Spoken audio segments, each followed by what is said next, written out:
Bueno, Bienvenido, licenciado José David Báez, diputado circunscripción número 1 de aquí de la provincia de Santiago, diputado por el Partido de la Fuerza del Pueblo. Qué bueno tenerte en esta mañana, en este segmento Dialogando, donde estaremos abordando diferentes temas, tanto de orden político como de interés nacional. José, hoy celebramos 180 aniversario de la Constitución de la República Dominicana. Recientemente la Constitución fue reformada, la número 40 en estos 180 años de vigencia. ¿Qué te parece a ti lo que fue la reciente modificación a la Constitución de la República Dominicana? bien, antes que nada felicitar a los dominicanos que tenemos esta Carta Magna, que independientemente de sus modificaciones, es la que representa el alma de nuestra nación, y nosotros estamos abocados a respetarla, a protegerla y a propiciar que ella nos guíe hacia el real Estado social, democrático y de derecho que nosotros aspiramos. La modificación reciente de la Constitución, la número 40, como tú bien estableces, Víctor, ¿verdad?, fue una intención del presidente de la República, como él le ha llamado, la intención de ponerle determinados candados a esta Constitución. Nuestro partido, nosotros establecimos de manera muy ferviente que, si bien es cierto que el presidente pudiera tener razón o pudo tener razón en una cosa u otra en sus intenciones, no menos cierto es que esa reforma no era una prioridad de las necesidades del pueblo dominicano. No obstante, se hizo la reforma, ya se proclamó la nueva Constitución, esa modificación implicó 10 artículos tocados, es decir, 10 modificaciones en 10 artículos, y se agregó un nuevo artículo, el 278. La Constitución anterior contaba de 277 artículos, ahora tenemos el 278. El 278 lo que viene es a reforzar un poquito más el tema de evitar que los funcionarios se beneficien de las reformas constitucionales. El 278 establece que ningún funcionario del Estado podrá beneficiarse de una reforma constitucional que se haga durante su mandato cuando ésta verse sobre la posición que él ocupa. Eso es lo que establece, entonces, un poquito a reforzar más lo que es el asunto del impedimento de la reelección. Y entonces, como ya te dije, se modificaron 10 artículos, el 81, que reduce la matrícula de la Cámara de Diputados, que era 190, ahora pasa a ser 170 diputados. Una reducción de 20 diputados. ¿Cuál es nuestra crítica? Bueno, que no se hizo ningún estudio de densidad poblacional, como establece la Constitución, ¿verdad? Ella misma, un estudio de densidad poblacional para basarse en decir son 20, son 15, son 10, son 30, o hay que aumentar porque la densidad poblacional ha aumentado en vez de disminuir. Entonces, esa era nuestra crítica y eso fue lo que establecimos. No obstante, se redujo la matrícula a partir del 2028, en vez de 170, de 190, ahora serán elegidos 170 diputados.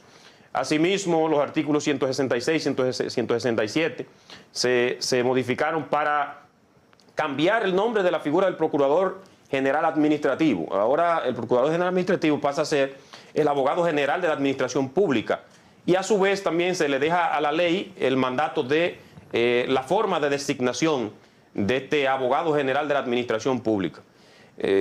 También el artículo 169 y 171, entonces incluye trata de poner el candado que el presidente dice al tema de la Procuraduría General de la República. Pero en este caso se limita ahora el Ministerio Público como tal, se limita a la persecución del crimen, no a la planificación, a la implementación de los planes como tal, de la prevención del delito. O sea, para ello, date cuenta que el presidente ha estado hablando y el mismo consultor jurídico, Antoliano, de la creación de un Ministerio de Justicia, cosa que es contraproducente porque estamos hablando de reducción de ministerio para reducir el gasto, pero entonces estamos hablando también de la creación de un Ministerio de Justicia para darle la responsabilidad de la planificación de las políticas públicas que tienen que ver con el tema de la prevención y todo lo que tiene que ver con el montaje de la justicia. Entonces, esos son los artículos 166 y 167. Ya el 169 y 171, entonces, se modifican para incluir el procurador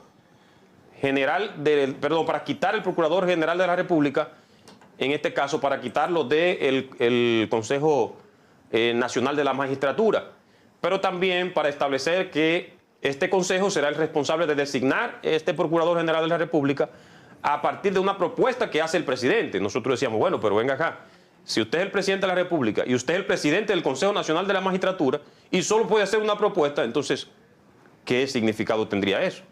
Pero bueno, se modificó, es lo que hay. El procurador y 7, ¿verdad?, adjuntos, o sea, sus procuradores adjuntos, serán designados por el Consejo Nacional de la Magistratura a una propuesta que va a hacer el jefe de Estado. Entonces, en este caso, ese procurador se le pusieron límites, sí, eso lo vemos importante, muy bien, en el caso de que el procurador no puede haber ejercido vida política durante los últimos 5 años, ni pertenecer a ningún partido político durante los últimos 5 años antes de su designación, como también deberá abstenerse de realizarla durante su función. Pero además de eso debe ser un profesional del derecho en los diferentes ámbitos de al menos 12 años debe tener, y que será inamovible este procurador conjuntamente con sus adjuntos, será inamovible durante 2 años, dejando la posibilidad de reelección o de reelegirse con la misma condición a través del Consejo Nacional de la Magistratura. Entonces, ya los demás artículos, o sea, ahí mismo se establece que el Consejo Nacional de la Magistratura ahora tendrá 8 miembros, pero en vez del procurador, entonces se incluye el presidente del Tribunal Constitucional.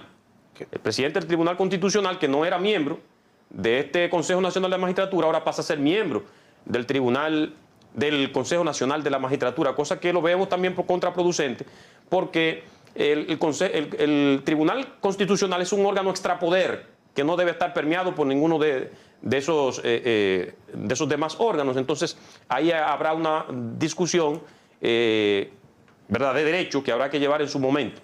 Pero esa es la modificación que se ha hecho, y así está ahora conformado ese Consejo Nacional de la Magistratura. Incluye el presidente del Tribunal Constitucional. Finalmente, bueno, está el artículo 209, que unifica las elecciones para el 2032. Elecciones municipales, elecciones congresuales y las elecciones presidenciales, las unifica para el 2032. En el 2028, o sea, se ha establecido un transitorio en la Constitución para que en el 2028 las autoridades continúen siendo electas y tomen posesión el 24 de abril, como se ha hecho hasta el momento, dado que si se hacía ahora, se le iba a afectar el derecho a los que fueron electos ya en la pasada contienda electoral, cosa que es contraproducente con la Constitución, el derecho fundamental de ser electo y tener derecho a ser electo y elegir. Entonces, es para el 2032. Nosotros abogábamos en ese momento, y no que abogábamos nosotros, la Junta Central Electoral y el Tribunal, el Pleno del Tribunal Superior Electoral, o sea, que fueron convocados a esa reunión de la bicameral donde se trató el tema de la unificación de las elecciones. Ambas instituciones establecieron de manera catedrática las complejidades que implicaría esa unificación de las elecciones, para no decir que dijeron que era totalmente inadecuado, incorrecto hacerlo. Eso solamente sería posible, en palabras del presidente de la Junta, o sea, que para ellos sería posible con el voto electrónico, pero con muchas dificultades que traería. Y nosotros tenemos un antecedente funesto del voto electrónico en nuestro país que lamentablemente todavía no hemos superado, y para el 2032, quiera Dios y sea posible entonces que logremos superarlo, que el instrumento estatal, que es la Junta Central Electoral, tenga la capacidad correspondiente para montar esas elecciones y que no volvamos al retroceso que implicó la suspensión de las elecciones con ese proceso electoral a través del voto electrónico en el 2020. Bueno. Eso es, ya el artículo 278 te lo dije, que es lo que pasa con el artículo 278, que se incluyó, a grosso modo, esa modificación de nuestra Constitución es lo que manda. Acotar algo fundamental. Como partido nosotros expusimos nuestro parecer al respecto de la modificación constitucional en esas asambleas revisoras. Nosotros dijimos ante la prensa y ante la opinión pública, expusimos lo que creíamos y lo que entendíamos de lo que debía ser la Constitución y lo que debía abocarse el gobierno en este momento. Ahora bien, se modificó la Constitución, es la Constitución de la República, José David es diputado de la República, igual que todo ciudadano dominicano, estamos llamados a respetar y valorar esa que es nuestra Constitución y es el alma de nuestro país, la que ha de guiarnos hacia el Estado real, social y democrático de derecho que todos aspiramos. Bueno, José David, gracias por la explicación que nos has dado, le ha dado brillante, a nuestros amigos televidentes con relación a la reforma constitucional. José David, mis colegas y nuestros amigos televidentes siempre están esperando que un servidor René Sosa. Yo vengo aquí y cuando vienen ustedes los políticos, a mí me gusta hablar de política. ¿Verdad? El Partido de la Liberación Dominicana, el PLD, recientemente o casi termina ya con su congreso Reinaldo Pared Pérez. Ustedes, la gente de la Fuerza del Pueblo, están inmersos en un proceso, en un congreso. ¿Cómo está en estos momentos lo que tiene que ver con la unidad de la Fuerza del Pueblo en la provincia de Santiago, que nosotros sabemos y entendemos que no ha estado lo mejor, porque ha habido muchas diferencias entre la alta dirigencia del Partido de la Fuerza del Pueblo en Santiago? ¿Cómo están ustedes ahora mismo? En ningún partido político la unidad es totalmente al 100%, eso lo sabemos. Es decir, siempre hay divergencias y es la democracia. Es la democracia. Entonces, en el caso de la Fuerza del Pueblo, exactamente para ello es el Congreso doctor Franklin Almeida Rancier, para evaluar las debilidades que pudiera tener nuestro partido en cuanto a la unidad monolítica que debe existir en el partido en todos los espacios, todos los rincones. Y en el caso de Santiago, no escapa, no es la diferencia. Cada quien tiene opiniones diversas y el espacio de discusión se da en las asambleas, en las reuniones de nuestro partido, de la dirección central y también del pleno de las direcciones distritales, municipales y provincial. A eso estamos abocados, a propiciar esa unificación. En ningún partido, vuelvo y digo, es 100%. El PRM tiene sus debilidades, el PLD tiene sus dificultades, todos tienen sus dificultades y exactamente es la democracia. Cada quien tiene una opinión diferente y al final tenemos que llegar, sí, a un punto de convergencia para el bienestar de nuestro país. En eso está la Fuerza del Pueblo y entendemos que vamos a salir bien de este Congreso, Franklin Almeida Rancier. Éxito le deseamos. Sí, hablando de política, ¿cómo está el sentimiento Fuerza del Pueblo a nivel nacional en estos momentos en República Dominicana? Si tienen, perdón, José David, Víctor, si tienen alguna medición hasta el momento. El sentimiento Fuerza del Pueblo, valga la redundancia, está fuerte. Fuerte, ¿por qué? Porque, vuelvo y digo, nosotros somos la principal fuerza de oposición, principal fuerza política de oposición, y cuando en un país que se aboca al cambio de gobierno, hay una opción única, es decir, sale el partido oficialista y necesariamente debe estar el partido de oposición. Entonces, ¿qué quiere decir? Que la Fuerza del Pueblo está en tercera ley de un toque para llegar a home. Eso es lo que estamos. Entonces, claro que sí. Así? Es así. Nosotros somos la segunda fuerza de oposición en la Cámara de Diputados y en el Senado de la República y somos la principal fuerza opositora en nuestro país a nivel nacional política. Entonces, con este Congreso, doctor Franklin Almeida Rancier, que ha de fortalecer las estructuras institucionales, ha de evaluar las debilidades que pudieron suscitarse en la pasada contienda electoral para poder entonces nosotros enmarcar esas debilidades, esas amenazas para convertirlas en fortalezas y oportunidades de cara a que la próxima contienda electoral entonces la Fuerza del Pueblo, nuestro partido, se alce con el gobierno y cumpla su objetivo, el objetivo de cualquier partido político, que es captar el poder, llegar al gobierno. O sea, definitivamente es una realidad que la Fuerza del Pueblo desplazó al Partido de la Liberación Dominicana. Ya tú lo has dicho, no tengo que repetírtelo. Es claro, pero no solamente que yo lo diga, es que ahí están las evidencias. En el Congreso Nacional somos mayoría. En las pasadas contiendas electorales hubo una diferencia de 20 puntos, Víctor. Sí, de 20 muy puntos. marcada. Eso es mucho. Entonces sin desearle dificultad a nadie, la realidad es que la Fuerza del Pueblo ha avanzado de manera majestuosa en sus años de formación, los pocos años de formación que tiene. Leonel Fernández ha demostrado ser un líder de capacidad Leonel Fernández ha demostrado tener, porque hay que estar fuera del gobierno para demostrar que tú eres líder. Sí. Es muy fácil dentro del gobierno. No, fuera del gobierno. Desde el poder es bueno. Claro que sí es bueno, pero fuera del gobierno se ha demostrado. Y Leonel tiene una camada de líderes, de dirigentes, una confianza en ese segmento social de la sociedad, valga la redundancia, de la República Dominicana, que ha valorado los gobiernos de Leonel Fernández y lo valora como una figura ecuánime, una figura de mucha capacidad, un profesional, pero sobre todo un dominicano que enaltece nuestro país donde quiera que va.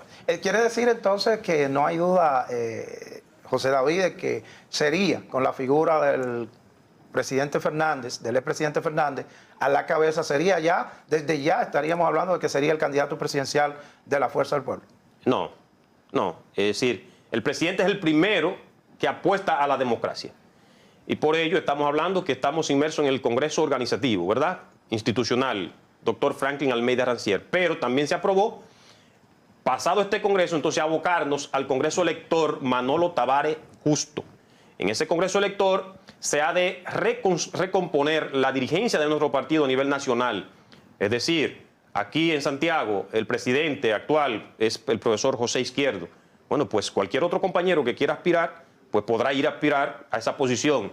José David es el presidente de Santiago Este, un servidor, presidente del Distrito Municipal de Santiago Este.